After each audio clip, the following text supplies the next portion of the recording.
The Ace Man's keeping busy. Why don't you join us for a live podcast in Irvine at the Irvine Improv on July 10th. And then 4 shows in Covina, California at the Laugh Factory Covina on July 11th and July 12th. Tickets for these and more shows are available at adamcarolla.com. He wouldn't last 5 seconds on Blue Sky. Adam Carolla. Yeah, get it on. Got to get it on. The choice. Get it on. Thanks for tuning in. Thanks for telling a friend. We love that about you. Patrick Warburton is in studio. One of the good ones. Well, thank you, Adam. You know what's nice? Every time your name comes up, people go, good dude. That's a good dude.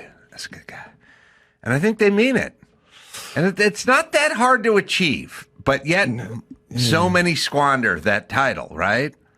I try. I really try. And I think a lot of that has to do with, when you've been, married for 34 years and you're just, you're beat down. Yeah. Broken. A broken like man. Baton death march. Yeah, like a 34-year baton death march. You are kind to people because you want them to be kind to you. Oh, but, let me say this, I think. And you're not going to be able to weigh in, maybe, because it's you.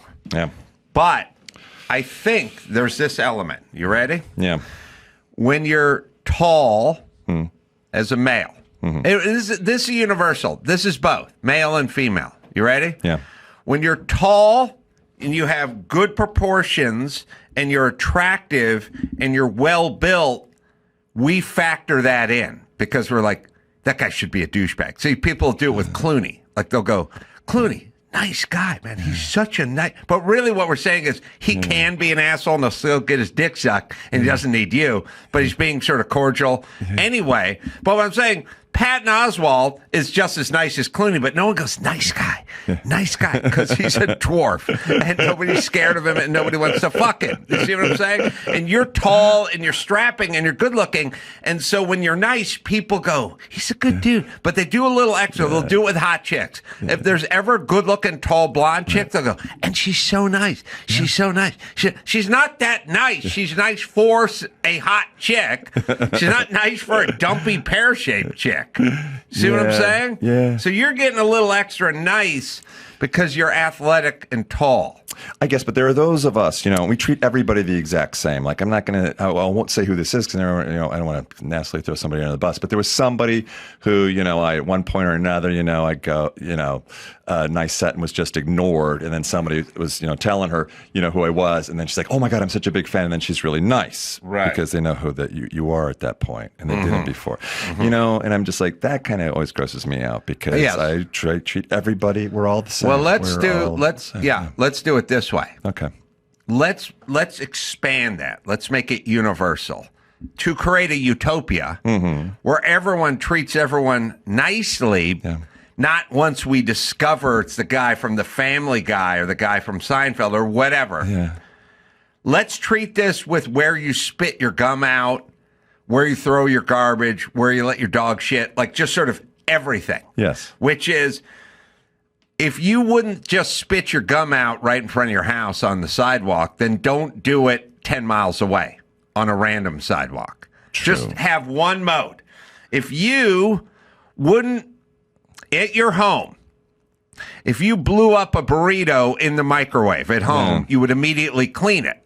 But at work, when you blow up it, you don't clean it. One mode is what I'm saying. Don't spit the gum. Be nice to Patrick Warburton, whoever he is, and don't blow up a burrito or clean up after yourself if you do. Get the analogy. I do get lectured every now and then because I trash the microwave. You do. So, yeah, but, in general, look, I think that we all have a sense. Look, I try, for instance. Did you pay for the microwave?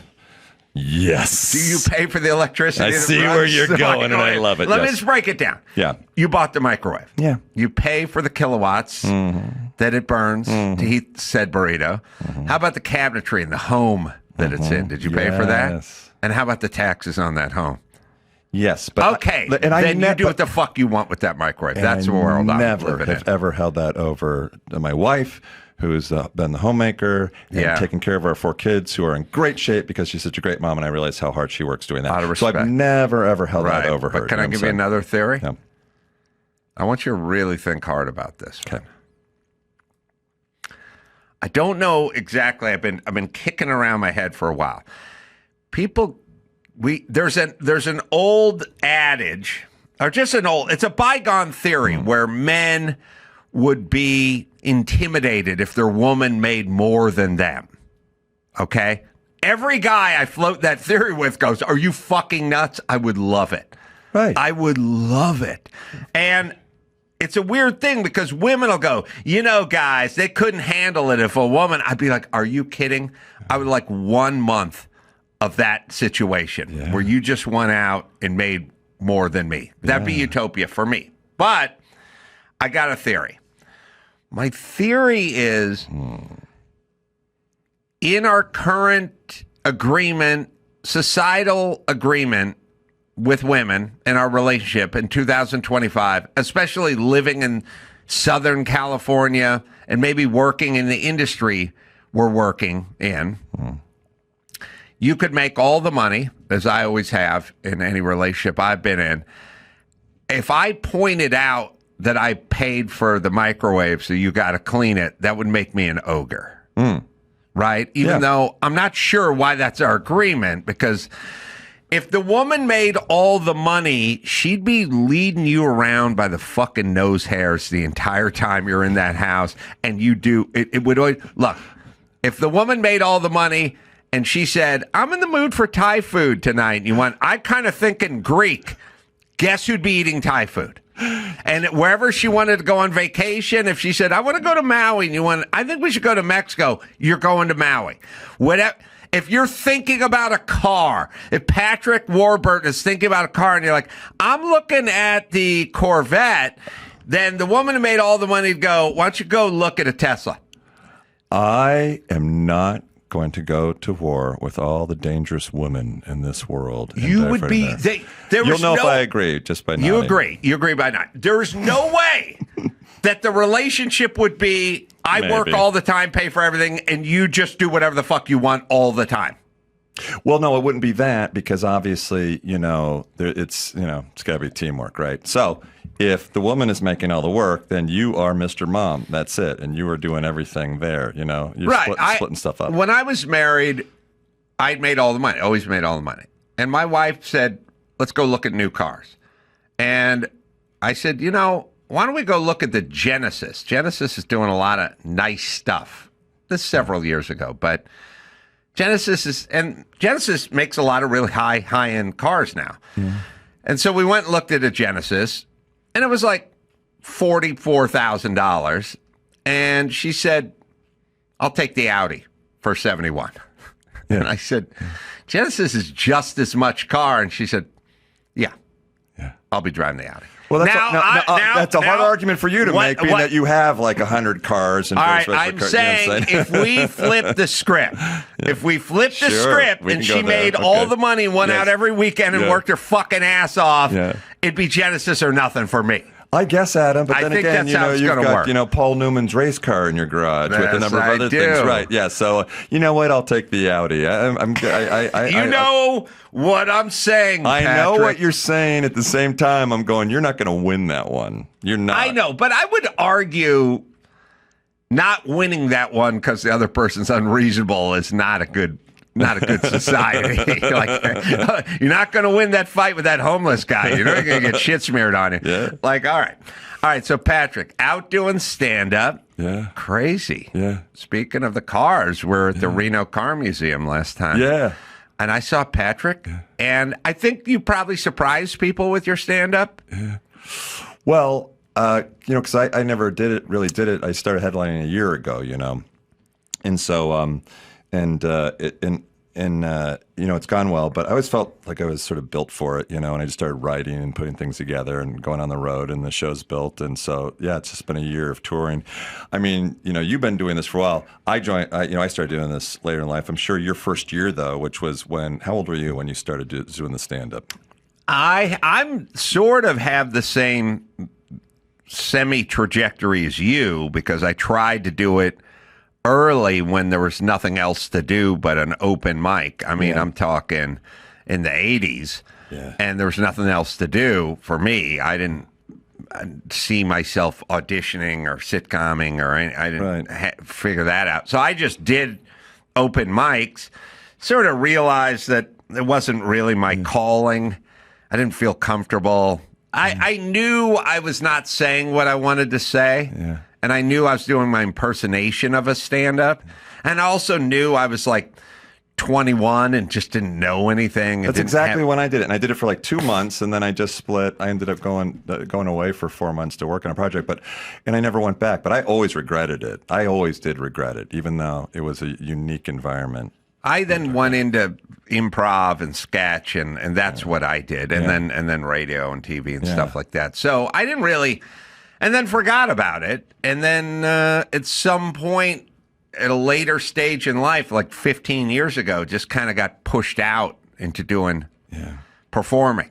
But it wasn't really stand-up. It was like an evening with Adam Carolla or something like that. Yeah, which I never wanted this to be, you know what I'm saying? So, because there were a lot of pitches early on, more industry anecdotal stories. I'm like, no, because then it becomes a night with. Like, a stand-up's got to be stand-up. I agree. And I did a sort of evening with for several years. And then at some point, I just went, if you're going to be a stand-up, be a stand-up. Right. And I would assume, because I don't know, but I would figure that your first year out, you were probably already going from clubs to theaters because you had such a huge following and you have great perspective. It's such a funny storyteller, which I always felt like, that would have been because when Mike told me that, it'd only been, how many years has it been for you? Like, well, it's hard to add them all up because I never really did the workout at the home club. You got to get up every night, you got to work it out, which a lot of comedians would say. I wouldn't. I'd just go do a theater, and 10 days later, I'd go do another theater. I wouldn't do anything in between. Right.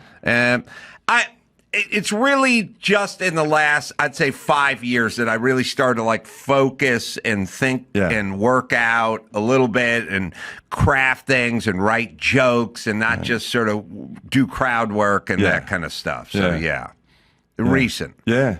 But because of it, like, how many things you get better at where you can go, I'm better at 60 than I was at 55? Yeah. Which is nice, right? Yeah. Yeah, I've been running around long, I've been going, I guess, 75, but... 75 minutes? Yeah, but, if they're, you got an opener and they're doing 15 or whatever, that's all right. I mean, that's good for, a night in a club, you know what I'm saying? It's actually not too long. Well, that's the other thing, too. I used to just go around, just do 95, 100 minutes like every show, and then at some point someone goes, well, you got to have an MC, and you got to have an opener, and you got to have a middle, and I was like, why? I don't get all that stuff. And it was kind of like, that's how you do it. But I'll tell you, there is something to just go MC 10 minutes, then the feature does like 15 or 20, and then you do just like a tight hour. Yeah. But it's tight. Yes. And it's jokes, and it's, it's enough, and it's like less where you're from and more, here's another concise premise. Yeah. But I saw Patrick do stand-up at the museum in Reno, where my cars were. And I went to go watch because I was like, I know Patrick, but I don't know him to be a stand-up. And I thought it was, I remember thinking to myself, I was like, wow, this guy's good. Like, it's really got something here. Like, there's especially considering at the time you've been doing it for a relatively short period of time. Yeah. Well, thanks. That means a lot coming from you. I did. I was like, oh, this guy's good. Stories are funny. Stuff's good. Well, I'm running around now. I mean, my big, Northeast tour is coming up on July 10th. I'm flying to New York. I got to get a rental car. I'm going to bring my sticks with me, obviously. And I am driving from city to city. It's, New York, Connecticut, Jersey, D.C., Buffalo, Pittsburgh, Philly. I'm a 6-year-old road-weary comic now where that stuff just is getting old, but to a degree, and it is, the travel. I know you're kiting around probably in a private, like, I don't want to say that Princess David Spade because you were a man and you were not a princess, and not that Davey's a princess, and I'm already digging a hole here. But he's a little bit of a princess. A little bit. Yeah. So, I mean, I'm doing that, and it's okay. And you know what? It's funny. I feel like when they give me a check, it's the first time I felt like I've earned my money since I was working for 123 Delivery back when I was like 22 years old, trying to make ends meet in LA, where we didn't have FedEx. I would drive in my beat up old Volkswagen Fox with no air conditioning or a radio in it. The Fox. Yes, the Fox. And I'd pick up a package and then I'd have to deliver it somewhere else in town. And then I'd pick up a package and then I'd deliver it. And then when I would go back to my little hovel there, I'd pop in my cult CD, I'd pop open a beer, and I felt like I earned that money. I might play Working Man by Rush. I mean, I really felt like a working man. Well, first off, the Volkswagen Fox was a predecessor to the Jetta. If people are trying to figure out the Fox, there was like the Rabbit. Oh, and then the Fox would chase the Rabbit. There we go. Good branding. I never put that one together. But I will say, and someone can look it up, the Rabbit probably came out in like 75, and the Fox was more like 82 or something, something like that. Yeah. But think shit box. Yeah. When you think it wasn't that. special. No, not special. But I agree with you. You feel like you earned it, and it's somewhere between a job as we knew it and show business. Yeah. But doing VO work for the Family Guy doesn't really feel like that. No, this, write all your own material. You get out there, you fill the houses, you sell the tickets, you do the shows, sell some merch if you can after the show. I would never do the merch thing. I don't do merch, but you say that, but I'm telling you, people like it. Well, for me, I have 10,000 books to sell. Right. The Fox was 87 and 93. Yeah. By the way. Okay. So I agree. It's a good run. But the thing about, I know people complain about the road, and I feel like they're doing it unduly. Like, first off, the road as a comedian may not be driving to Burbank and starring in a sitcom with Tim Allen getting paid millions of dollars. Okay. Right. And it may not be shooting a movie with Brad Pitt, but compared to almost every other job in America, it's pretty fucking good. Well, it is. I'm just saying because it's it's a lot of time away. I've been doing more traveling this year than I've ever done in my life, which I never saw that coming. So now, where I am, now hanging out in Ventura, got the, the golf joint, all my buddies, we all play there. All my kids live in the area. We just became grandparents. So we got a grandchild. It's just really chill being in Ventura and digging it. And I got my stuff to do at home. And again, the golf, getting a little tequila. I was getting very, very comfortable. And then all of a sudden, this has been, I don't want to call it a disruptor because I'm very fortunate to be doing this. I'm having a lot of fun, but it's a ton of fun, doing the shows. It's just the planes and getting around and, driving from city to city. Let me tell you this. All right. When there was a time in my life where traveling cross country in an airplane for 5 or 6 hours, I was like, oh God, I don't want to sit there for, I did not look forward to it. I had a bunch of stuff I wanted to do. Then I got to the point in my life where I got so busy that I actually looked forward to the quiet of an airplane for 6 hours. Yeah, get off the phone, just chill, just not stare have at the back to of the deal seat. with anything. Yeah. Now, when your home life gets disrupted, like I got divorced and everything became a shit show, I started looking forward to leaving. Yeah. Because I'm just somewhere not dealing with this. You know what I mean? Yeah. So you got to ruin your home life. Because the golf and the tequila and the never-ending marriage and the grandchildren, that's all just shit you miss when you leave. Yeah. You got to fuck that up, and then you'll be glad to leave. See what I'm saying here? I do. Okay, so give that some consideration. You'll be happy to fucking leave. And something happened to me along the way where I was just like, I don't mind being in some town that I've never been in before, walking around on a Saturday with nothing to do. It's good. I've seen places I've never been to. That's for sure. Yeah.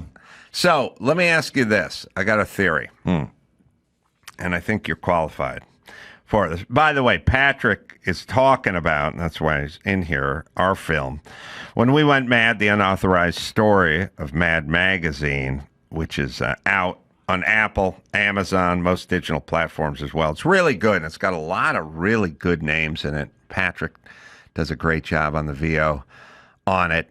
So That's the plug. But the theory, you ready? Mm-hmm. So speaking of being out and about, I was out in Henderson. I was doing 6 shows at Kimmel's show in Vegas, and I found myself going through Henderson, and I will tend to do things on the road that I didn't really want to make time to do when I was here, like get a haircut. Yeah. Now, for instance, if I got to trim my fingernails, I'll do it when I'm taking a walk. The reason I'll do it when I'm taking a walk is, A, I don't like when you clip it and the nail pops and goes shooting across the room and gets stuck in some carpet or something and you never find it again. And you have to find it before your girlfriend or your wife steps on it. Again. Right. Yes. So, also, I don't mind the fingernails landing on the ground when I'm hiking because I don't really look at that as litter, per se. No, thrown Zin packets, that's litter. That's fingernails, litter. not. Gum. Yeah. Banana peels, stuff people can slip Water on. bottles. I walk and I trim. Okay. And then people go, that's weird. And I go, well, 2 reasons. A, I don't want to pick it up. But B, I'm not doing anything else. Yeah. I look at it as an efficiency thing. Yeah. I'm going to spend this time. And while you guys burnt a couple calories taking a hike, which is great, I did that, but I trim my nails as well. You're a multitasker. I'm a multitasker. All right. So when I go out, I'll oftentimes on a Saturday do a couple shows Friday night, got a couple shows Saturday night. I got the day. I'll go get my hair cut. Yeah. Now I'll go to Super Clips or Sports Clips or Fantastic Sam's or, oh, you're almost shaved down, aren't you? I am, because I have such a shitty head of hair that I just decided, screw it. So good. You don't need it. Yeah. You got a Selleck-esque mustache and a face that should be on Mount Rushmore.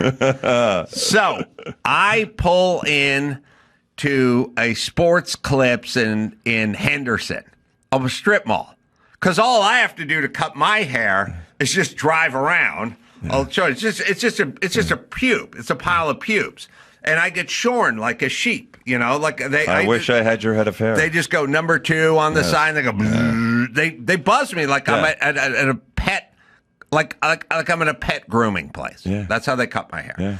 And I can go anywhere, and it's $19. Yeah. All right. So when I was in Timonia,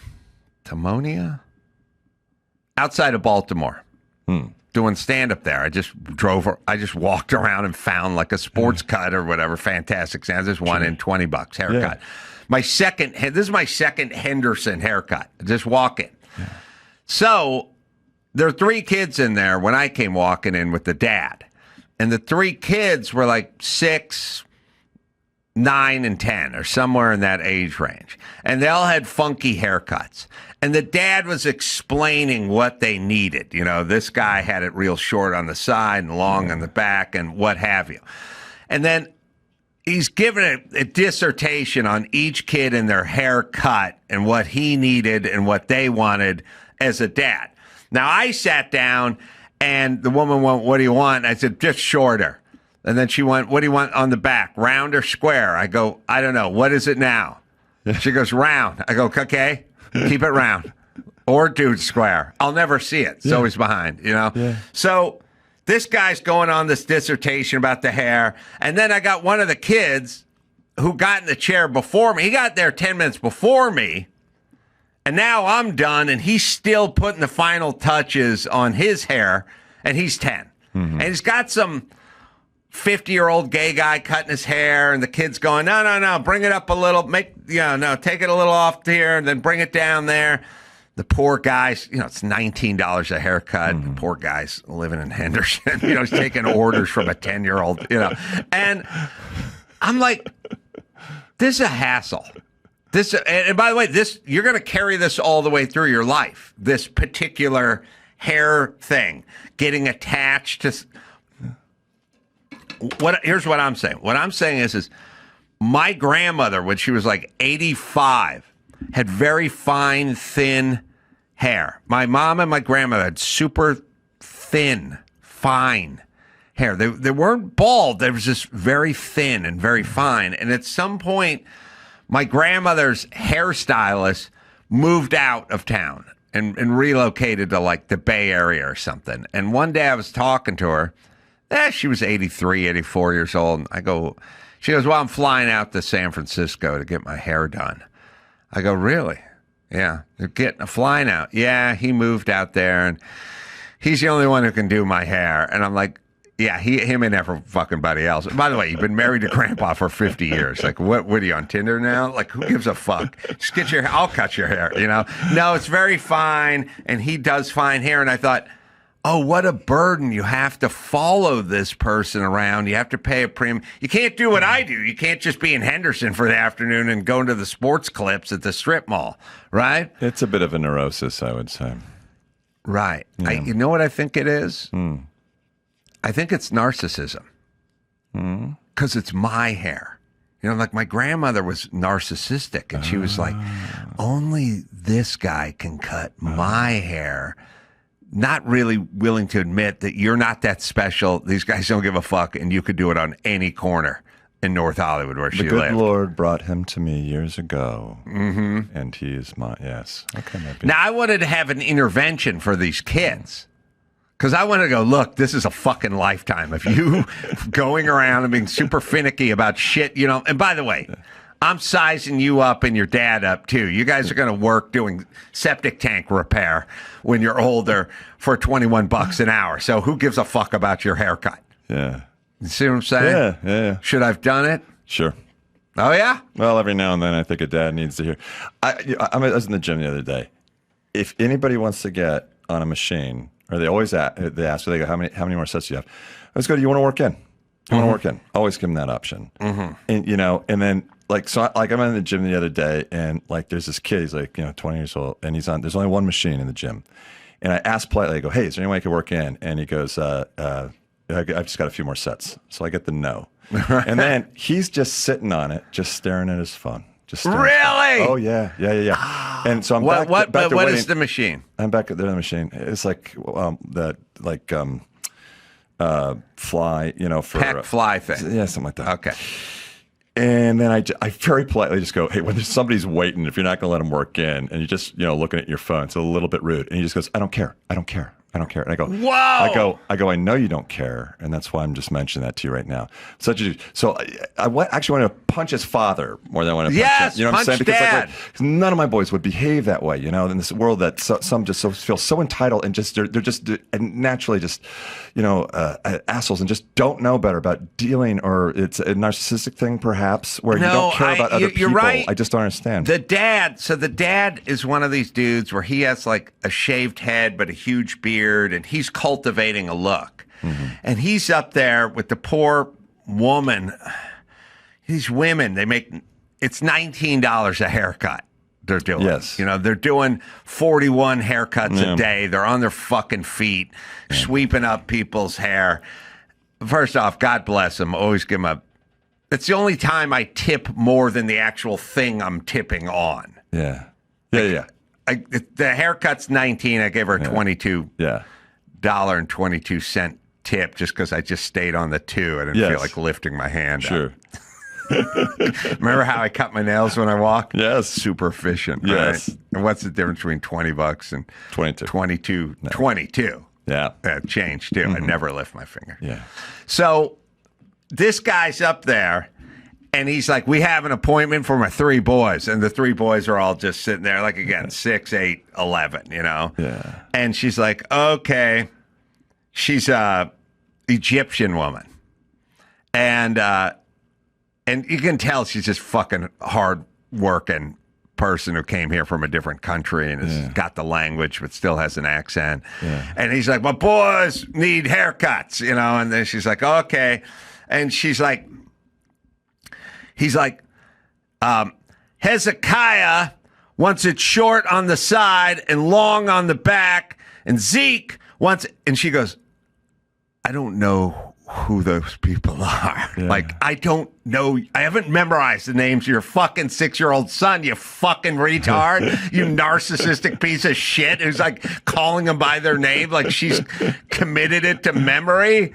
But I realized, oh, this guy's a fucking huge narcissist, right? And now his son's up there, his 10-year-old calling the shots, you know, with the 50-year-old guy with the one stud in his ear. Like, I like the earring guy. Like, you work at a Fantastic Sam's in Henderson in a strip mall and you're 51. You really think the stud, that's going to change anyone's mind? I don't know. Did it work with Harrison Ford? I remember when he put one in. Harrison Ford got the hoop long after he was established. I do like hoop earring. Oh, I don't know. On their 62nd birthday, they decided it was time to get a hoop earring. Yeah. Who could you hang out with less? Forget about Harrison Ford. Just regular dude. You ready? Mm-hmm. Dude who decides after the age of 65 to get a piercing. Dude, like a stud in his ear. Or dude who wears a leather baseball cap. Ooh, that's close. That's tough, right? Yeah, that's tough. I saw a guy in the casino with a leather, like all leather baseball hat, and I'm like, I love a baseball hat, but no, not leather, all leather baseball hat. You gotta go to lunch with one of them, Patrick. I made the mistake of getting one of those years ago, like 20 years ago. We were on the set of Rules or something, and I think I showed up with one, and I think it was Davey who set me straight, and I was like, oh shit, all right. You showed up in a leather baseball hat? I think I did, yeah. But now keep in mind, I would have only been about 40 then. Yeah. And it was a mistake. It was a mistake. And I realized that right off the bat. admitted it. Yeah, I didn't wear it into a casino. I did mistakenly wear it to set, and that was it. All right, well, let me give you a third option. All right. Guy who pulls hair through hole in baseball cap in the back. So you got to go to lunch with either stud earring guy who got it after the age of 65, all leather baseball hat guy, or hair through hole and back of standard baseball hat guy. You know, I already can't shut my damn mind up about anything and everything. And that's why I try not to worry myself with things like that. Now you've got me. There's so much consternation going. I don't know where to go. I don't. This is what, fuck, kill, or what? Yeah, marry. Yeah, right. Okay. The guy with the hair out the back of the baseball cap is just a flex. You know what I'm saying? You know, somebody like me, who's he's trying hair deprived. Hair deprived. That's going to be off-putting. I don't know. I think, at the age of 65, getting an earring. I mean, 10 seconds. Earring. Earring? Okay. Listen, I'm not going to make a case for a leather baseball hat. I will say this. Leather baseball hat guy, probably black, and has a son in the NBA. So at least you could talk about that. Then it's cool. Okay. So this guy, if you have a son in the NBA, then anything you wear, whatever, is cool.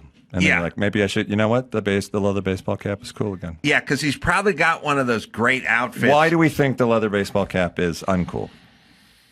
Why is it? I don't know if it's a scent thing. Like, goddamn, that thing must smell after a couple of weeks when you're wearing it around. There's just something. I'll tell you why. It flies in the face of a baseball cap. Baseball caps are purpose built. Right. There's a reason to wear, and making it out of leather. It would be like if somebody said, like, I'm going to make these climbing shorts for free climbing out of leather. You'd kind of go like, eh. Well, this is why I made my mistake of buying the leather baseball cap, I guess, because, my wife grew up with, there are 5 sisters. Her father sold insurance. They had to take 3 mortgages on their house. Always very thrifty. My wife, shops at like TJ Maxx, Ross, Target, this or that. I don't go shopping, so I remember I was like on Melrose, and I'm walking in some of these stores on Melrose, and I'm never in the fancy places, I'm killing time. I'm like, oh my God, a leather baseball cap. That's special. How much is that? $50. Well, I'm going to have the only one, I guess. And then I get it, and then afterwards I realized David Spade told you. Yeah, he goes, you can't do that. I bought cowboy boots once, and my friend shot it down, and I couldn't wear them ever again. Why? Because you ain't no cowboy? You ain't Western? They're just like, you're from North Hollywood. Yeah. You know, fucking cowboy boots. And they just said, get the fuck out of Ain't here. nothing like shit. a pair of black gator cowboy boots. So those are You cool. can pull it off. You don't hang you around with can- my friends either. They're pretty. They're like Spade, except for they don't have a sense of humor, but they will punch you. Yeah. So that's a separate thing. Wow, You know? okay. Yeah, they're violent. Violent.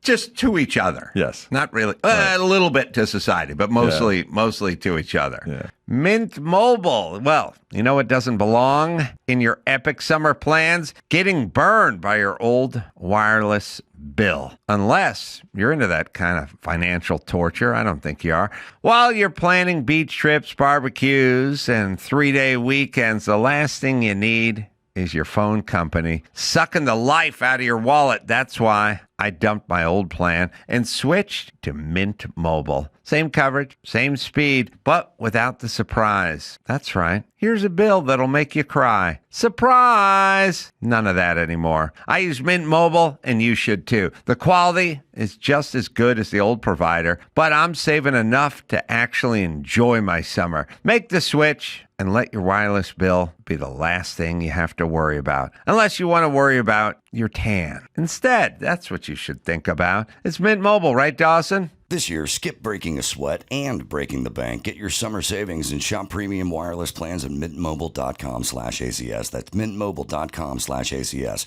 Upfront payment of $45 for 3-month 5 GB plan required, equivalent to $15 a month. New customer offer for 3 months only, then full price plan options available. Taxes and fees extra. See Mint Mobile for details. O'Reilly Auto Parts. Funny, I was going up Foothill in my old neighborhood of La Crescenta earlier today, and I passed the old O'Reilly. I used to frequent back in the day when it was rented a house with 3 dudes in La Crescenta. It was 30 plus years ago, and O'Reilly still there, looking good. Made me happy. O'Reilly Auto Parts offers friendly, helpful service and the parts and knowledge you need for all your maintenance and repairs. So whether you're car aficionado or an auto novice, you're going to find the employees at O'Reilly Auto Parts are knowledgeable, helpful, and best of all, they are friendly. So stop by O'Reilly Auto Parts today or visit us at O'ReillyAuto.com/Adam. That's O'ReillyAuto.com/Adam. So I'm going to tell my son, you got boys. 3. And they're impressive. Yeah. And maybe it's too late to pass this information on.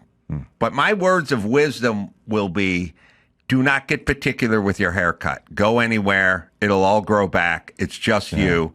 I was happy to speak to my son yesterday. And I said, how's it going? And he said, good. And he goes, I got a haircut today. And I go, where'd you go? And he goes, I just walked to the place. You should be able to walk any place and get your fucking haircut if you live in town. And that means you don't care. He doesn't care, which is good. I'm glad. The 2 pieces, because it'll slow you down. It'll cost you money. Big picture, no one gives a fuck. You're not special. And by the way, the guy at the sports clips or the chick at the sports, exactly the same as a super expensive high-end haircut for me. Well, it's true. Look, all I do now is I just take an electric razor and just do do it yourself. myself. Yeah. All right. The other one, a little more controversial. When it comes to masturbation, don't get married to lube. Yeah. It's a fickle mistress. You're going to get trapped without lube. You're going to be camping. You're going to be using shampoo and hurt yourself. Don't get married to lube. No, I never have been. I did enough. Well, I'm not saying I did enough you. experimenting in my youth. You know that. Yeah. No, I. Go dry. Look, here's what I would wish. Yes. Be able to pull it off standing up, go dry, and get your haircut wherever you want. The world will be your oyster. I only agree with the haircut wherever you want. That's it. The lube, once you get married to lube, you have to travel. You have to travel with it. There's discussions. I know guys. Whoa. There's lotion. There's conditioner. You could just use hotel conditioner if you need. I guess. These are just theories. Spit I'm just spitballing. I don't know. You're going to spitball. Well, if you're in a fucking tent, you're spitting in your hand. Sure, yeah, but I'm saying if you can go dry, it's an easier run. That's all.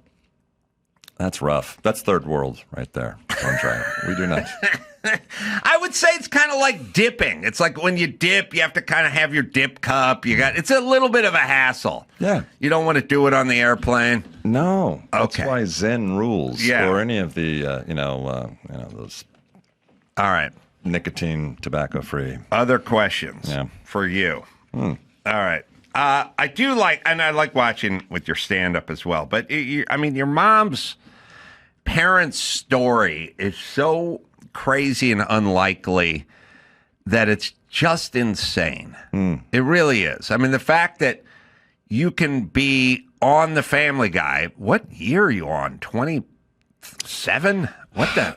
Yeah, because I think it started back in like 98. It's on 2 years, got canceled, and they brought back, and it's been on ever since. Were you on in the first? Yeah. So you've been there since Jump Street. Yeah. And the fact that your mom organized a boycott of The Family Guy because of its salacious material. That's one of the only things. That's insane. Yeah, that's one of the only things, because, when I do it and I do my show at 75 minutes, I don't even talk about, Seinfeld or anything. I do, one of the industry anecdotes I do talk about, just because it is insane, is that, and I talk about how my mother works for the Parents Television Council and that their biggest fish to fry is to get a show called Family Guy up there. So my mother actually did present me with a petition one time to sign to get Family Guy off the air. Oh. And that's, so I go into a whole bit about that, how she, ironically enough, I was actually helping support mom and dad with at the time. So the money. Yeah. So I had to talk with her. Family Guy money. I go, Mom, I know that I'm aware of the fact that you are laundering Family Guy money through the Parents Television Council and the Catholic Church. I wish you wouldn't do that. And she goes, don't take that away from me. So yes, quite curious. Yes, their take and behavior. The guy on the workout equipment who sees you, shoos you away, and then sits on that equipment and looks at his phone. I always ask this question. Are we secretly jealous? There's a part of me that's jealous of that guy, that he can just do that. I could never, first off, it'd be like, oh, sorry, work in. But secondly, if I said, I'm just wrapping it up, and sat there on my phone, well, you could see him on his phone. He knew you were standing around? Yeah.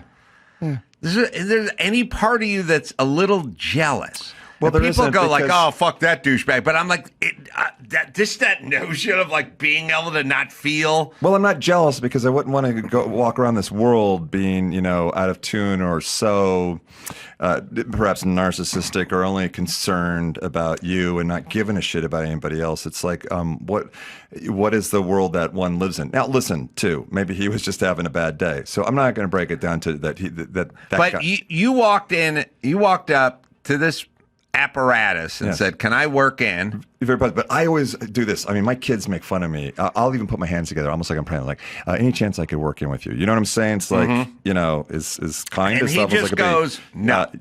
Yes. He says no. Yeah. And then and it's really frustrating because I let anybody work in, and I always, even if they come in with a little bit of an attitude, like, how many more sets do you have? Well, I have a few, but if you'd like to work in, you can work in. And then he sits on that little bench seat thing that comes out, the little jump seat. Yes. And he just sits there and looks at his phone. Yeah. And you're standing where? Behind, so I'm not staring right at him. I'm just standing behind, just patiently waiting. Right. And, after just, it's not like he's, dealing with, he's going through his Instagram or this or that. And it's quite a period of time. It's an uncomfortable period of time to the point where it's like, if you're just going to sit there and just look at your phone, if somebody's waiting, right? You know what I'm saying? You could always just pop up and they could do a set, because that's rude. And he just goes, I don't care. I don't care. I don't care. So I don't care. Yeah, I don't care. I don't care. It reminds me one time, a million years ago, I was at Tribeca for the film festival because we'd showed my movie, The Hammer, there. And afterward, we had like a party. Or an event, or someone, I don't know, meet in the lobby of the Tribeca Hilton Hotel, and everyone's going there to have some drinks to celebrate. And we went there, and the DJ was, this kid, basically. And it was just so loud you couldn't hear. And everyone is sitting around trying to have a cocktail. And I found myself like leaning across the table, spitting on people, trying to talk. I can't hear you because the jam was pumping so hard, But everyone was sitting, And they always do what they do. They go, we'll get a DJ. And it's like, don't fucking do that. And so there's a bunch of middle-aged folks who just came from the film festival that are trying to have a conversation and a cocktail, and nobody can hear anything because it's so fucking loud in there. And at some point, I just got up and I just walked up to his DJ booth and I went, I probably did the praying hands you do. Yeah. And I go, can you think you'd bring it down, turn it down just a little bit? So, because people are trying to talk and it's really hard to hear. And he goes, nope. And I go, I don't think people are, I said, do you see anybody dancing? Nobody's dancing. We're just trying to have a conversation.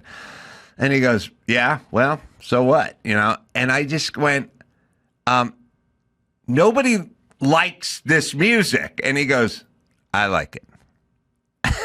And I was like, what the fuck? By the way, these people should be hit with a fucking snow shovel. Yeah. And their face should take the shape of the snow shovel like in a cartoon. Read the room, listen to people, be human. Oh, Jesus Christ. Yeah. We've got some humdingers.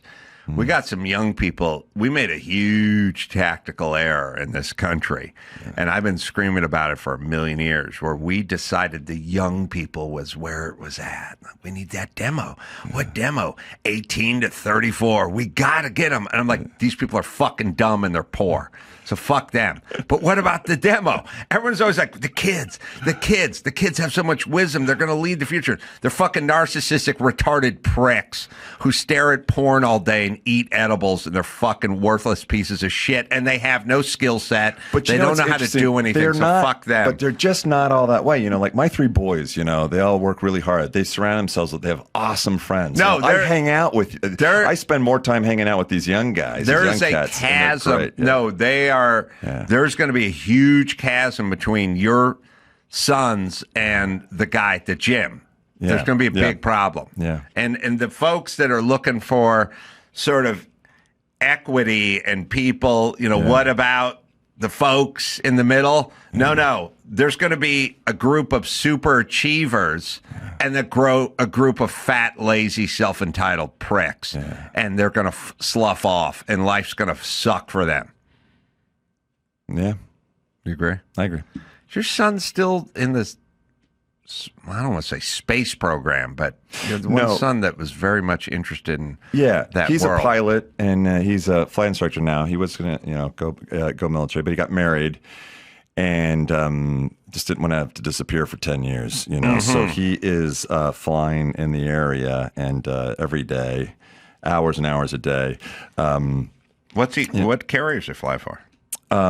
He's a flight instructor right now, so he's, but he's taking meetings right now, so he's gonna get out of that and do other things. But it's so interesting. I have my car. This is like just a few weeks ago. I got my car parked directly behind my wife's car, directly behind my wife's car. Your vet. Yeah, and she's got to walk by my car to get into her car. She gets into it and backs into my car. This is in our driveway. Gets in the back of our car. I am talking. So we got Shane on the speaker the next day, and he's talking about your my pilot. son, my pilot's son. Yeah. Mm-hmm. So he's talking about how he had gone up. He had taken somebody on an instrument flight. They're on an full instrument program, and they're coming back. It's at nighttime, so they're navigating, coming back. He realizes that he'd read a notum 3 days before that the taxiways at Camarillo were going to be down late at night, and so you couldn't land in Camarillo. So now they've got to divert and land in Oxnard. And he was filming, this whole story up. With a multitude of things and all those things that you have to deal with as a pilot, in regards to navigating IFR, nighttime, this and that. And Kathy gets on and goes, "Oh my God, Shane, you and I are the same. We did the same thing. We did the same thing. I backed into your dad's car." How does you walking by my car and backing into it have anything to do with a pilot who forgot he read a notum out of all the jillions of things and abbreviations in regards to multitasking and flying a plane at night on IFR? Yeah. Have to do with you backing into my car that you just walked by it. It just it is great. Women can do that. They do that. They'll do that. Any woman with a small dog goes, he thinks he's a person. He thinks he's a person. It's like, I don't think he thinks that. But okay. They can do a lot of that grafting on stuff. You know what I've realized? I was in a lumber yard today. I was at Anawalt Lumber today. I will say this, everybody, please listen. I looked it up. I bought some drywall from Anawalt Lumber, and Anawalt, look, it's all Home Depot and Lowe's now, and everyone goes to Home Depot. But I want to say this. A sheet of drywall at Home Depot is like $11, $10, $11, and the Anawalt stuff was like $13.50 or something like that. So sheet of plywood, 3/4 tongue and groove subflooring that I bought was like $41, and at Home Depot I think it was like $38 or something. That you can go into the local lumber yard. First off, there's dudes behind the counter who know what the fuck they're doing. Yeah. Like, same 4 dudes were there 20 years ago when I went in there. You walk in, sometimes they know your name. You stand there and you go, yeah, give me, 3 sheets of CDX 3/4, good one side subfloor, tongue and groove. And they'll go like, all right. And you go, they have OSB subfloor? And they'll go, no, we just have the CDX. And you go, all right, well, that's good. I'll take that. And then 5/8. And they give you a piece of paper. You hand it to a guy. You just go get in your truck and they drop it on a forklift in the back of your truck. And then you leave. So better. Well, you just saved about an hour. Yeah. And then everyone's trying to go, I'm going to shave $3 a sheet of drywall off, right. But you buy 5 sheets of drywall, and now you've saved $15, but you've been there for an hour. Right. So what's your fucking time worth? And God forbid you have to return anything or deal with anything. It's all, or you need any information. You can sit there and talk about edge metal with those guys and stuff, and just they know the business. I'd say it's a much better experience. It's much faster. And people understand the idea of going to a nice restaurant versus Jack in the Box. It's not all about bottom line. Like, what's the price? Like, what's the experience like, and what's your time worth? Shop Anawalt. Shop Anawalt. Yeah, I'm just telling everyone. Yeah. Now, those guys, when you're backing the truck around, they're conducting an orchestra. They're like, this guy's coming this way, backing it up. Bring it in. Like, I just dealt with this. Like, that's all they do is guide you, back it in. Guy's got the forklift. He's dropping the stuff off. That's all they do all day. Women, I had a woman who just stood behind my car. It was my ex-wife, and I was trying to, like, back out of the driveway. And I was looking at her in the mirror the whole time. And she was just standing there with her arms at her side. And I was like, am I going to hit those trash cans? And I'm looking at her the whole time, just looking. At some point, I just hit the trash cans. And then she goes, why'd you hit the trash cans? I was like, you're standing by the trash cans. I'm watching you. You're motionless the whole time. And every guy I know's hands would go up. They would do the thing, with the hand. Mexican guys will do the whistle when you get too close. Yeah. That's a safety thing. Yeah. It's a dude thing. The guide thing and the spatial thing that women don't do. I don't know why. Not their thing. A guy is randomly walking down the sidewalk and some guy's backing a gardener's truck out of a driveway, you will stop and actually jump in and start guiding the guy like a traffic cop. No woman's ever done that. There's this little bit I do on my show where I talk about, my daughter diagnosed me with ADHD last year, and I go, she didn't. I go, she has a medical degree, but she has TikTok and an unearned confidence, and spent the night at a Holiday Inn, which I paid for. But I go, so I call my doctor, and I go, this is embarrassing, but my daughter says I have ADHD, and like within 10 minutes, he's writing me a script. Really? Yeah, I'm like, how much do I pay you? An hour, but it takes 10 minutes. My daughter, and I go, because women are brilliant. They're intuitive that way, and that gets the ladies all excited. Then I go, this is speaking of spatial cognizance. I go, it ain't all gravy. Over 70% of all architects are men, because women don't have the same spatial cognizance. They've done scans on their brains, and that's a fact. And I go, that's why you don't want them giving you directions or driving you anywhere. And then that's when they come after me. And then I go right back into, how my wife ignores me. So, but that is a fact. So that's one of those things I threw in there. Did she really? Yeah. Do you think you have ADHD? I do. First off, I didn't know what that is. Well, I didn't either, really. Exactly. And then, when I talked to my daughter, it just was all, spelled out. What do you have? Listen, when I could never, ever, and I think that it presents itself in different ways. For me, I could just never focus in school. Half of it I feel like was just could give a shit. When I rode crew at Orange Coast College, this was another problem, was that I'd come to school after rowing boats for 2 hours and I'd be exhausted. I hadn't discovered coffee yet, so I would fall asleep in every auditorium class I had.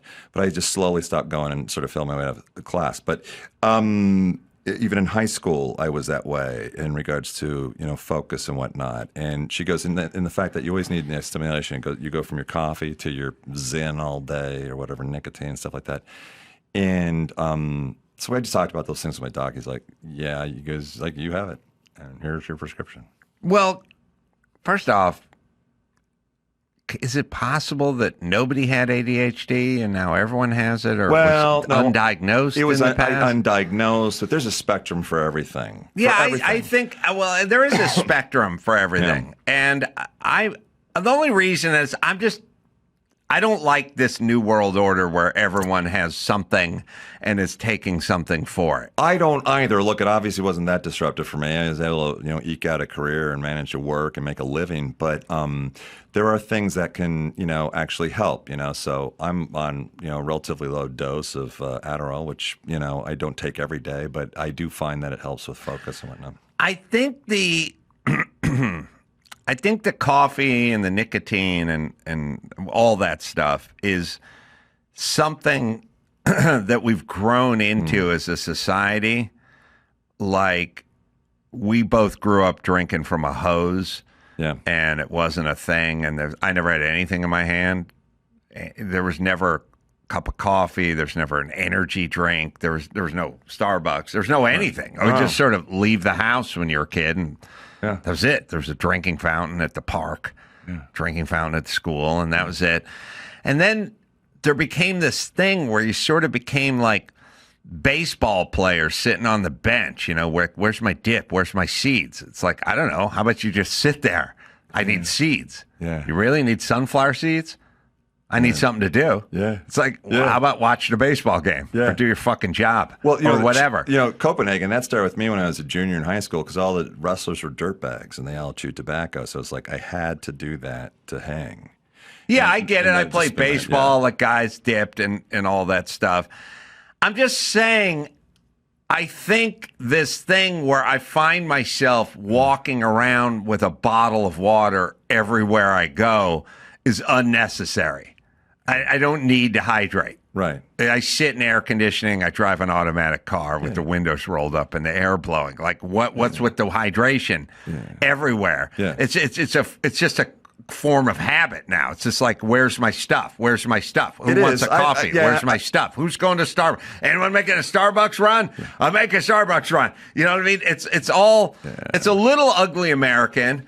It's super unnecessary, and it didn't exist in our former lives at all. No, we drank when we were thirsty. But two, because I've been reading recently that they are saying they might have gone a little overboard with the whole hydration thing. Hydration's important. They've gone overboard with everything. Yeah. I used to scream into a microphone 25 years ago. How come when no one was hydrating, everyone was skinny? Now everyone's hydrating and everyone's fat. You'll drink when you're fucking thirsty. You'll pee when you have to pee. You can't come and hook a pump up to my dick and suck urine out all day. I'll fucking take a piss when I have to take a piss. It's all bullshit. It's all bullshit. It is. And everybody's on the spectrum and everyone's on some medication and everyone is sympathetic to everyone's shit. And no one ever just goes, put the fucking energy drink down, get your shit together. You don't need a fucking bottle of water. It gets pushed by women all the time. It's like, hydrate, you need hydration. Women are so freaked out about hydration. I got a lab. I had a lab that was a 110-pound black lab. And when I would walk this dog through my neighborhood during the summer, women would pull over in their cars and like, she needs some water? I got some water in the back. I'll drain the radiator for the car. Give him some, I'll cup my hands. I'd be like, he's fine. He's fine. We're walking. Thank you. Thank you. Literally multiple women pulling over in SUVs wanting to hydrate my dog because it's black and it's big and it's summertime and we're taking a walk and it's a disorder. They have a female canine hydration disorder, I would call it. They have it. Women are nuts, obsessed with water. Every construction site I was on, fucking me and the Mexicans just worked all fucking day. If you're thirsty, you got to suck off the hose. Yeah. There's no Gatorade. There's no energy drinks. I just read this stupid article. What was that article, Dawson? We're just reading about NPR, and they don't want this SNAP. You know, Kennedy doesn't want to pay. He doesn't want food stamps to go toward energy drinks or shitty, poisonous drinks, essentially. Yeah. The government does not need to subsidize your fucking 14-year-old shitty habits that are bad for them, that are, by the way, going to cost us more money when the kid has diabetes in his 30s, and then we're going to have to take care of your fat fucking lazy kid. So he just went, I don't want to pay for it. But, of course, NPR had to get involved and take the side of the fucking kids that were drinking the poison with the corn syrup and the red dye number 7 in it. So we've fucking lost our bearings completely. Yeah, well, that is a concern because and the article's great. And every now and then a story comes up where some kid drank 3 Monsters instead of 2, and then ended up dying because of heart rate or something. Yes, the story is NPR lies and they just hate. Well, so here's the deal. NPR hates Trump, so de facto they hate Kennedy. So anything Kennedy says, they just push against. Not because they're not a news organization. They're an arm of the Democratic Party. And that's why the right wants them defunded, because they're not doing news. But anyway, for teenagers, soda and energy drinks occupy a unique role. It's a kind of a social currency for them, she says. I don't have the top part of this, but it's the daughter or the mom. It's the mom on Snap. It's the mom saying, I need more money from the government so I can buy Red Bulls for my fucking kids. Her 17-year-old daughter, Olivia, confirms this dynamic. I feel like when you walk into first period in the morning, everyone has a Red Bull or an energy drink. It's a social construct for sure, says Olivia, who needs free shit from us so she can feel like she's part of a group that's poisoning themselves in homeroom. Fuck that. Start drinking water, bitch. I don't give a fuck. And if your mom wants to use her own money to poison you, that's her fucking business. I don't want to subsidize it. And by the way, how about you just get over it? You can walk into class and everyone can be drinking a Red Bull and you can just fucking have your hands in your pockets. How about that world? I'll live in that world. You'll end up better off than these people. By the way, the mom's fat, and I'll bet the fucking kids are fat too. So get your shit together, people. Would you? Now, it's not their fault. They're dumb. It's our fault for enabling them. It's the dad's fault for not telling the 3 fucking kids, the fucking barber will cut your hair he fucking wants. Now shut up. I always used to go to the CBS. Did you ever do that? The ski races at Deer Valley. Did you ever go to those? As a water kid? keepers. Well, no. I'm saying in race. On skis. Celebrity race on skis, where they televised the whole deal. I didn't know that. The water keepers, who Kennedy was the head of, was they took care of all the waters, trying to keep all the waterways and waters clean in the world. He's an environmental attorney before that. Yeah. Remarkable the work that he did. Yeah. It used to be that if you caught a fish in the Hudson River, that's toxic. It was toxic. And it's no longer toxic. You can literally could catch a fish in the Hudson and now eat it, because he sued DuPont, which just polluted that for billions of dollars and had to clean those waterways of the Hudson. But, remarkable things. I always remember whenever I saw him speak, he was incredibly sharp and intuitive, and the work that he did worldwide in regards to cleaning waterways, which are imperative to the health of the world, that was fantastic. And I always felt like one day or another I thought that he'd probably run for president, which he ended up doing. I know, but now they have to smear him. He ate roadkill. He's a weirdo. Fuck you. He's smarter than all you. He's done good. He doesn't want kids to drink poison, and he doesn't want the government to subsidize kids who drink poison. And by the way, that shit ain't cheap. How much? Are you ready? How much is like a Monster energy drink? Because it's the price of a fucking dozen eggs. So if you're having trouble feeding your fucking kids, perhaps you should spend that $5.99 on a dozen eggs or some beans and rice or other things of sustenance to feed your kids, a sack of apples or something like that versus poison. How about that? Well, that does sound like common sense, Adam.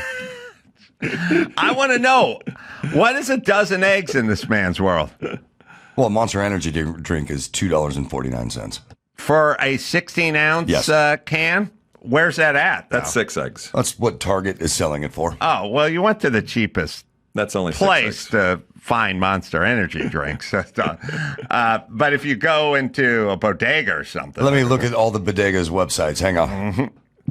No, but it is, if you buy it at Costco or Target or whatever, it's going to be the cheapest it's going to be. But I don't think this chick's going into a Target. I think she's going into a 7-Eleven or an AM/PM or whatever on her way in. All right, so it's basically $2.30 to $3.30 for a 16-ouncer.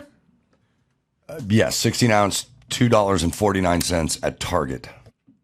At Target, So probably $3, over $3 at a liquor store. yeah, it says $3 and change at a liquor store or so. All right. What's a Red Bull? Red Bulls are like 10 ounces, 9 ounces, or some like weird Euro measurement thing. They can't be 16. Your fucking head would explode. All right. How much is a dozen eggs? And I'll do the math. The point is you shouldn't be feeding your kid this shit. Your kids shouldn't even be on all this caffeine. We never drank coffee or had energy drinks or anything like that when we were kids. No, but I would have gotten an education actually if I had grabbed. Well, you coffee rode crew from 4:30 in the morning till 8 at night, and then went in for your class. Red Bull is 8.4 ounces. That's funny. I said 8 or 9 ounces. It's a weird. Yeah. 8.4 ounces. Whenever there's a funky number, think metric. Yes. If you measure something, like if you go, what's that tiles? That tile, is that 1 foot by 24? And they go, it's 23 and 3/16 by 11 and 9/16. It's a metric size. That's what I'm saying. Oh, okay. So whenever it doesn't really fit a standard, just like easy Monster, parameter, 16 ounces. Okay. Yeah. 8.4. That's a translation from X metric size. Yeah, it's an American company, right? Red Bull? Yeah. I don't know. I don't think it is. I don't think it started as an American company. Okay. I'm just saying it'll be around whatever number. All right. Dozen eggs, $2.61 currently. So the $2.61 for a dozen eggs falls right in between a Monster energy drink, cheap end $2.30, high end $3.30. And my synopsis was correct. Basically, for the price of a Monster energy drink, you can get a dozen eggs, which is the best thing your fucking kid could eat. And if you're truly hungry and you truly can't make enough money to feed your kids, then no, you should not be squandering it on something that is bad for your child. You should buy a dozen fucking eggs. Yes? And by the way, NPR should be championing that, not arguing with Kennedy. But again, they're just being adversarial. They don't really believe what they're saying. Thoughts, Patrick? Well, you have 3 sons. I do. Would you rather them have a Monster and energy drink for breakfast or 2 poached eggs? Oh, 2 poached eggs. All right. Yes. Well, you've I do made agree. my point. Yes. All right, we'll take a break. Want to hang out and do a little news? Sure. All right. Patrick will hang out. We'll bring in Mayhem. We'll do some news right after this. Homes.com. Some might say Homes.com is the best home shopping site. It may be Homes.com's super comprehensive and transparent agent directory, or maybe it's that Homes.com is the only site that always directly connects you with the listing agent who knows the home the best, perhaps because Homes.com has the most in-depth neighborhood content of any home shopping site that's extensively researched to highlight the personality of each neighborhood. Homes.com goes above and beyond to bring home shoppers the in-depth info they need to find the right home. The more info you're armed with, the better the decision you're going to make. Homes.com. That's Homes.com. We've done your homework. Simply Safe. Here's the deal. Most security systems, they wait until after someone breaks in. That's too late. Well, think about it. Someone's already in the home, wife and kids. You're out at work. I mean, think about that. How long does it take the cops to get there? A lot of damage could be done. I use Simply Safe because it actually stops crime before it starts. Imagine that. A little prevention, an ounce of prevention. Their Active Guard outdoor protection has these AI cameras and real people watching your place. If some creep is lurking around, the agents can talk to them, flip on the spotlight, even call the cop. Right then, not after your stuff's gone. No contracts, no hidden fees, none of the nonsense. Over 4 million people trust Simply Safe. It's the one we use. It's the one we've always used. I mean, they came on as a sponsor here a million years ago. Great product. No drilling, no pulling wires. Plans start at about $1 a day. You get 60 days to try it. Money back if you don't love it. It's Simply Safe, right, Dawson? You can get 50% off your new Simply Safe system with professional monitoring and your first month free at simplysafe.com/Adam. Just head to simplysafe.com/Adam to claim your discount and make sure your home is safe this year. Keep your home, your family, and your peace of mind protected with Simply Safe. There's no safe like Simply Safe. It's time to check Adam's voicemail. Hey, Ace Man, John from Northern California. I'm all with you on the tip rant of yours, but I'll tell you one blue-collar job you're forgetting about that tips are expected, and that's hunting and fishing guide. Those guys work their ass off and fight Mother Nature day in and day out, and they definitely deserve their tips because those guys work for it. So, love the show. Keep it up, Ace Man. You can leave us a message at 888-634-1744. Yeah, you tip those guys. But that's not a real job. I mean, I don't know what percentage of Americans are hunting guides, you know. Less than 30%, I'd say. I'm just talking in all things of life, you know, okay, let me explain something. Now, I like this guy, don't get me wrong, tip your hunting guide. Almost everybody I speak to who I go, listen, you gotta have a dad and a mom, family, they gotta focus on discipline, education, and the problem with the black community is too many dads are gone and the kids don't have that structure, and they go, I know a black kid whose dad was a junkie and was in prison, and he now runs Nabisco. And I go, okay, good. But that's not going to happen very often. I don't want to focus on outlier shit, which everyone does. I want to focus on the norm, like what's causational and all that kind of stuff. And I like blue-collar guys. I should have tipped the guys in the yard at Anawalt Lumber who loaded up my drywall versus the barista at the Starbucks. That's what I'm saying. Hunting guide, fishing guide's good, but that's 100 guys on the planet do that gig. All right, we got news with Mayhem over there. Got some news. Yeah, 5 people were arrested in Santa Ana for allegedly assaulting police officers who were trying to arrest a man for drinking in public. A now viral video of the incidents being reviewed as a part of a use of force investigation. Yeah, cops are going to start shooting people again, because there is no... It's so funny. Every time Karen Bass, mayor of Los Angeles, or Gavin Newsom, they always go, These people are scared. Like, they're scared. They're scared. Okay, stop bum rushing the guys you're scared of and go fucking hide on the other side of the street. But we'll watch it. They're holding down a guy. They're arresting a guy. They came running at the cop. They pushed the cop.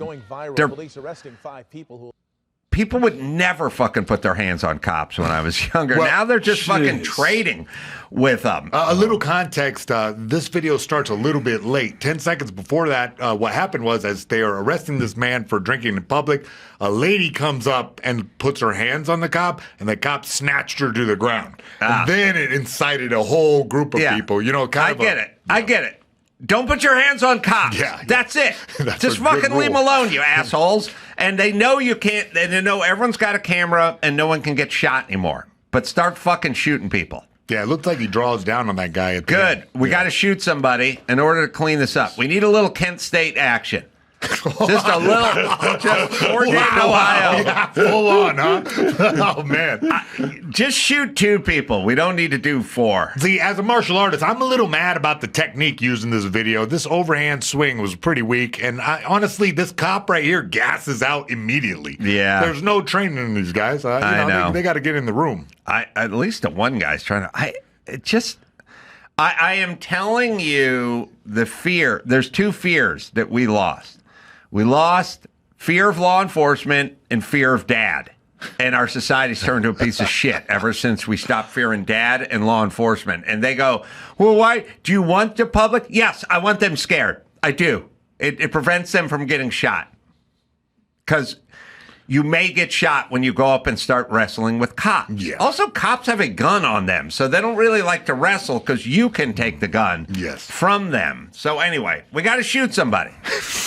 What the hell? It's a Kent State. strange way to advocate hate. If one fucking cop just went fuck you and just shot the guy in the face, like the guy who in the Capitol, that guy just shot a chick in the face.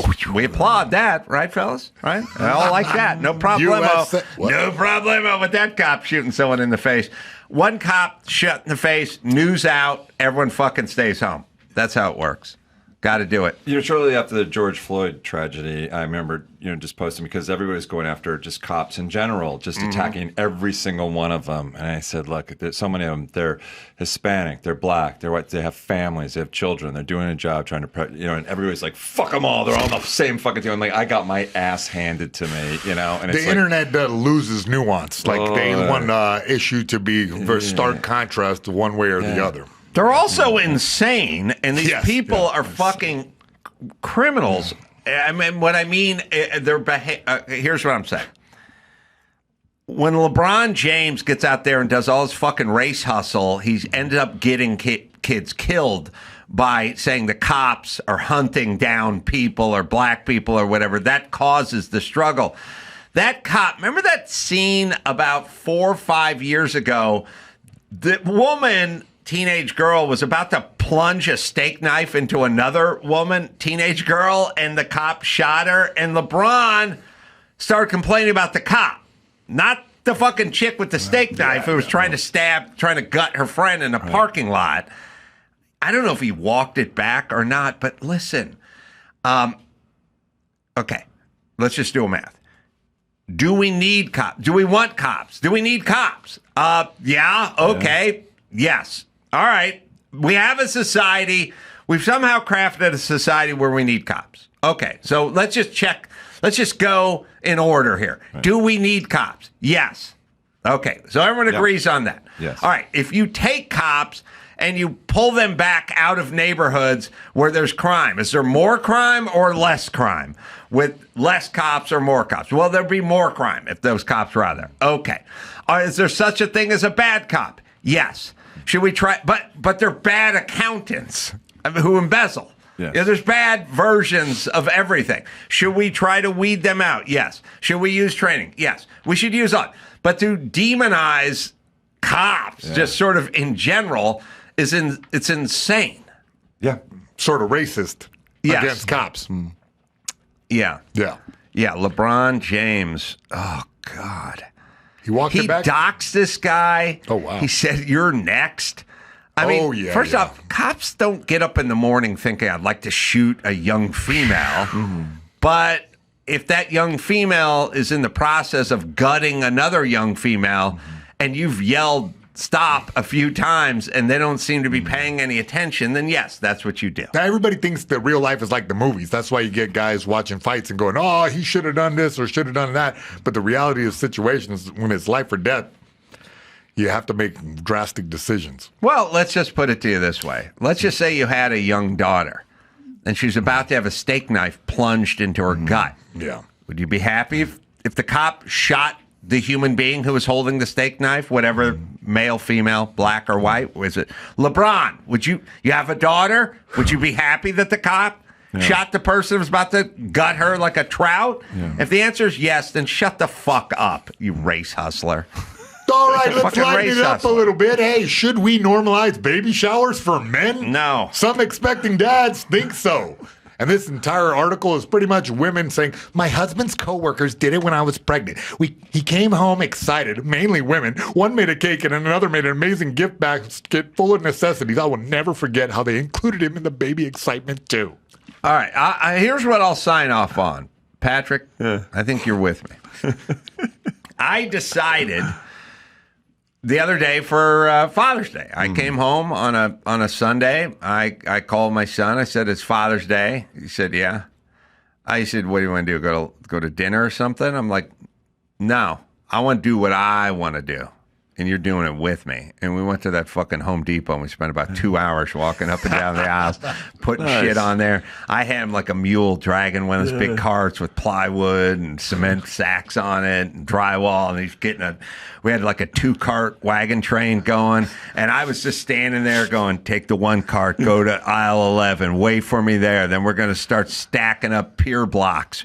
You know what a pier block is, boy? And he goes, no. And I go, okay, well, you're going to find out. And then we walked all the way through the tool aisle, and I was like, that is a diamond blade. That's a 7 1/4-inch diamond blade. No, that's not a circular saw. It's a high point saw. It's a different type of gearing on that. That's a circular saw. That's a high point saw. And I just fucking broke it all down with him, and I said, that's what I want to do. Because it's Father's Day. Yeah. I don't want to go to brunch that I end up paying for. I want to do what I want to do, and he did it. And I'll say for the baby shower, if it involves golf and tequila, then so be it. Yes. That's our day. Yes. There shouldn't be a version of what you do. You want this stuff. It should be what we want to do for that day. But if you look, and now in the, vastness of time, that is something that your son will take forever, that experience, that Father's Day experience, which is a very unique one.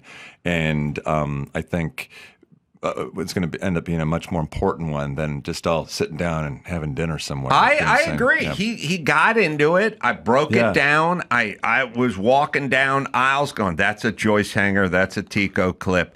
This is what this bit does. These are masonry bits. These are paddle bits. These are Forstner bits. These are auger bits. This a lot is of for kids wood. grow up and later in life, they might have trouble. I never really knew who my father was. Your kids will always know who their dad is. Yes, they'll always know who it is. I told them exactly how it worked, but it was my day. That's my point. Yep. And I would say that the baby shower male version is fine, but not the way women celebrate it, transferred to males, but our day. Agreed. All right, Ace, lay it down for us. What's your dream baby Back shower? to Home Depot. I would go, all right, we're here to celebrate, and we got, a young kid. Maybe we should go fucking go-kart racing, like something a young kid would enjoy. But we're going to involve a few beers and we're going to hit the track. Like some communal fun, fucking paintball, whatever. Dave and Buster's type shit. I mean, we're not going to a strip club. That's a little too easy. I would want a day of golf with my buddy Jerry Cantrell, Eddie Vedder, and Maynard from Tool. That's my wife to set that up. Yeah. Oh man. Or a little karaoke over at the Warburton house. That was so much fun. Oh wow. Oh, did he kill not traffic? What was the? I did vehicle. Well, close. I was in the That's close. Vehicle, yes. Yeah. Man, I wonder what a gender reveal would be like with Tool. This summer, Pluto TV is exploding with thousands of free movies. Summer of cinema is here. Feel the explosive action all summer long with movies like Gladiator, Mission Impossible, Beverly Hills Cop, Good Burger, and Transformers: Dark of the Moon. Bring the action with you and stream for free from all your favorite devices. Pluto TV. Stream now. Pay never. So Bill Ackman pledges to bankroll any New York City mayoral candidate capable of defeating Zohran Mamdani. Oh, I got a clip, speaking of that guy, which is everything that's wrong. It's that Colbert clip. Yeah, sorry, go ahead. Yeah, no, the hedge fund billionaire Bill Ackman plans to bankroll a New York City mayoral campaign, arguing that his affluent associates are poised to flood the election with money in an effort to defeat Democratic Socialist frontrunner Zohran Mamdani.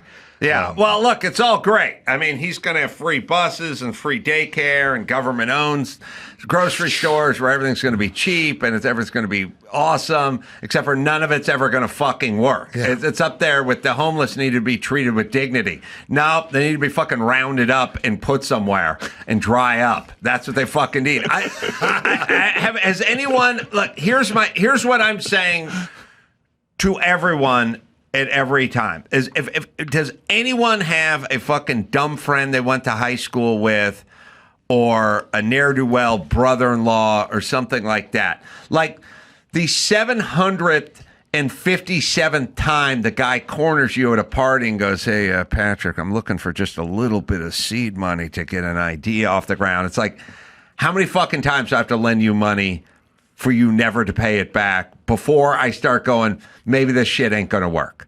Like your version, this socialist utopia, how many times do we have to try this shit? How many times is somebody going to make a promise of free this and free that and government owned and low cost and all that? In a vacuum of it, it never works. I need examples where it works. It never works.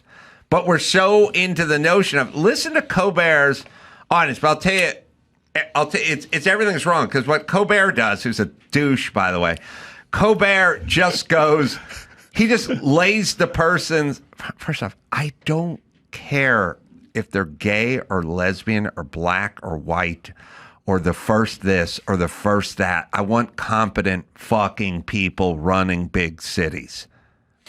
Okay, but listen to Colbert. Listen to his audience. Let's listen. Okay. Yesterday, in a stunning upset, Democratic Socialist Zohran Mamdani won the Democratic mayoral primary. His audience loves it because they're fucking retards. That's extraordinary. Mamdani is now on track to become the city's first South Asian mayor, first Muslim mayor, and the youngest mayor in over a century. Wow. Youngest mayor.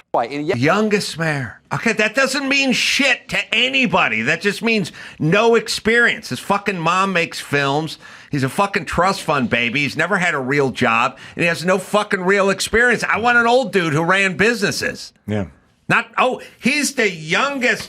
He's the youngest commercial airline pilot in the sky. He's a 14-year-old doogie. I don't want to get on that plane. I want fucking grizzled Vietnam vet who's pissed he can't smoke in the cockpit. That guy. Yes. He's the youngest, okay? He's Muslim. Oh, they never fuck anything up. Those people's always right on the mark. Every country that's Muslim, majority Muslim, run perfectly. Perfectly. You need Muslim. You need lack of experience. What else is he? He's a socialist. Okay, this is going to be awesome because that's what you need. You need no experience meets Muslim meets socialist. That always works out. Allah Akbar, it's comrade. perfect. Yeah. Okay. Good. And all the fucking retarded people are going nuts. One more time. Play it through. Just listen to these people's reaction. Yesterday, in a stunning upset, Democratic Socialist Zohran Mamdani won the Democratic mayoral primary. That's extraordinary. That's extraordinary. Mamdani is now on track to become the city's first South Asian mayor, first Muslim mayor, and the youngest mayor in over a century. Wow. Yeah. There's EBT night at Maybe CBS. they could be potentially sweetening the sound and holding up the applause signs. Maybe. Yeah, I don't know. definitely. They do the that. warm-up guy. Okay, New York, have fun with the Muslim guy with no experience as a socialist. It's all going to work out perfectly. And then what happens is folks that have businesses and make money just fucking leave. And then you guys are going to cry that you don't have any tax base and what's going on. And everyone's going to have a fucking laugh. And I've told you guys, Dr. Drew said to me all the time, because he's a wise man, but he's wise enough to know I'm wiser. And so he comes to me, hat in hand, at the hem of my garment. Ooh. Yeah. Yes. And I'm wearing board shorts, so he's right in there. Sexy. No, Yeah. that's not right. So he kneels at the hem of my garment with his hat in his hand. Okay. Don't tell me you started washing your feet. Not yet. That's next. And he says to me, "Oh, wise one, what's next? What's next in this country? Where are we going as a society? Tell me, soothsayer, speaker of truth, wise one, because you're omnipotent." And he knows because he sat next to me for 30 years and he's watched everything I predict come to fruition. So he kneels at my hem and he puts his hat in his hand. Yes. And he asks, please share wisdom. Share your wisdom with me. You know what I say? Safe spaces and octagons. We're dividing up. All the fucking smart people who make money and like to work are going to move to Florida. And all the fucking people who think they're getting free shit from government-run stores are going to stay behind. And there's going to be a chasm. Half the people are going to the fucking octagon to kick some ass. Other half going to find a fucking safe space to cry in. And the safe spaces are going to have to turn to the octagons soon and go, we need help. Because we don't have any tax base. We don't have any fucking money. And our whole fucking shit's falling apart. That's what's going to happen. And that's where we're heading. And we're just going to have a group of Texas and Floridas and Tennessees. And everyone's just going to go there. And all the fucking smart people and all the job creators and all. California used to have 13 car manufacturers in it. They're all gone. Elon Musk's the last to fucking move out. They're all going to just move out and they'll go somewhere else. We used to make shows and movies here. Right. They're all moving out. Moving out of the safe space, going to the fucking octagon where they can be free and then they'll get taxed to death. And if this guy gets into New York, that's it. And New York is like, we can't afford all the fucking financial industry and all these fucking heavy hitters who are paying for the free bus rides and the free child care and the government-run store. If they all move, we don't have anything except for people riding the bus for free. Safe spaces and octagons. Mark my words. Kneeling at my hem. At the hem of my garment. Did he have to climb up into the mountains to get you out of sitting in the lotus position or floating? I in the lotus? reside atop Mount Pius. And you can, well, no, I actually wasn't wearing shorts. The hem of my robe. I wear a scholarly robe. And he would kneel, and he'd bring offerings, fruit mainly, in season. And he would offer that for wisdom.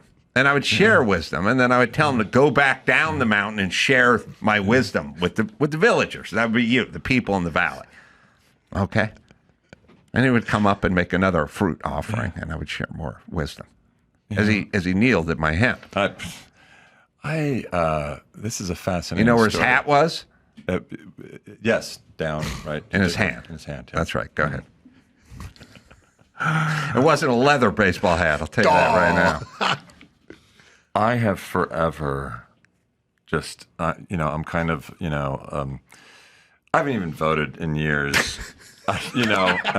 I've always stayed out of politics 100%, in the entertainment industry. I think it's the smartest thing to do, It was on Larry King years ago, and I knew I wasn't going to be able to avoid a political question. Larry goes, this is when Trump was elected the first time. He goes, what do you think of Trump? And I go, I didn't vote for him, Larry, but I also didn't vote for Hillary. If you choose not to decide, you still have made a choice. I go, Rush, 19. Yeah.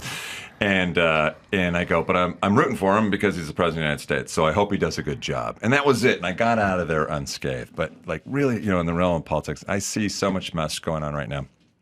I always appreciate your no nonsense perspective on a lot of things and common sense perspective. I will tell you this.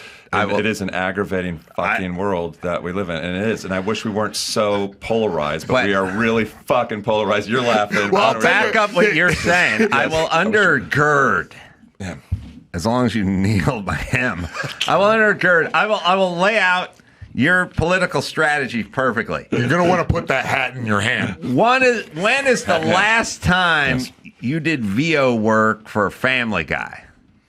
An hour and a half ago, 2 hours ago. When did I get here? Mayhem asked me when the last time I did VO work for the Family Guy was. When? 9 years. So it is impactful sometimes, the things. But it was. I remember, yes, because you were the. Yeah, they replay the death episode every once in a while. When's the last time I got called in? When's the last time Seth called me in to do VO work? Greatest Grim Reaper ever. 9 years. Well, don't let him talk too much because he didn't vote last time because he was getting a haircut at Fantastic Sam's. Oh, that's right. Wow. That's right. And they knelt at the hem of my cape that they put around me. I like the cape. You know what I like to say? Oh, you know what I'm going to tell people I do? If people say to me, what do you do? What line are you in, bub? I'm going to go, when you go to the barber and they make that small ribbon of paper that goes around your neck before they put the cape on? That's what I make. You make those? I make that paper. I don't do Kleenex. I don't do toilet paper. I don't do coasters or doilies. I just do that one weird strip.